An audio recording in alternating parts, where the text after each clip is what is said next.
It's so wonderful to be on the Temple Mount, the Har HaBayt, walking along the western side now. You know, there was a great king of Israel.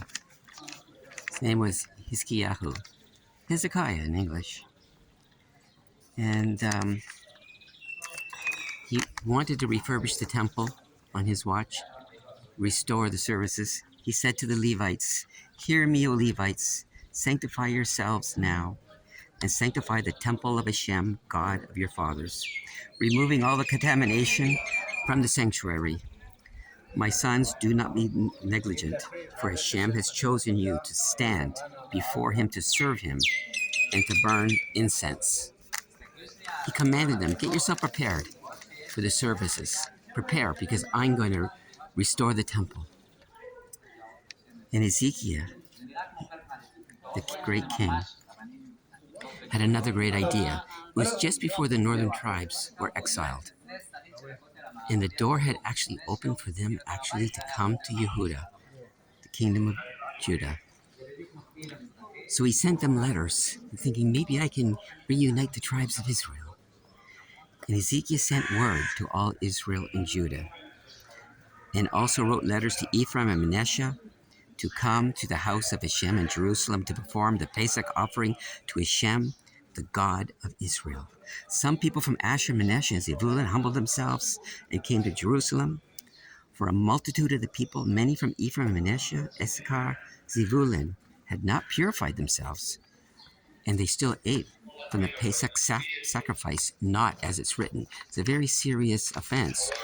You have to be cleansed before you can eat the Pesach sacrifice. This was a very serious thing. But what to do now? King Hezekiah understood the heart of God, the mercy and the love of God. That although a Torah law might say, if you do this, break this commandment, you could be cut off from your people, Ezekiel wasn't going to just settle for that happening to them, seeing them coming back. And it says that the people who came from the north were not purified. And Hezekiah decided that he was going to pray to the God of Israel. Hezekiah prayed for them, saying, "May Hashem, the good, atone for anyone who has set his whole heart to seek God, Hashem, the God of his fathers, though he not be cleansed according to the law, to the purity that pertains to the holy things." And it's written, Hashem listened to Hezekiah, and he healed the people. The light of Hashem's kindness. He literally overlooked one of his own Torah commandments because the commandment of love ruled over the commandment of judgment. And that's why we can't judge another person. When we judge another person, we're invoking God's judgment on them and on ourselves. But when we show the loving kindness, when we overlook a sin, then God will also may overlook their sin and also show us the same mercy. So now we can understand something, that love is the highest of all. It takes precedent over all the other commandments.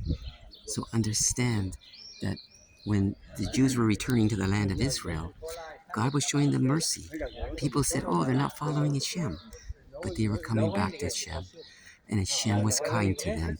He was probably remembering the prayers of Hezekiah.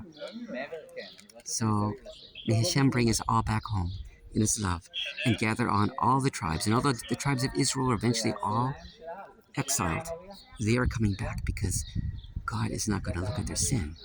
He's provided atonement for them. They will be coming home. And we must wait for it as Jews. We must look for the great work that God will do. Thank you, Hashem. Thank you for watching and listening.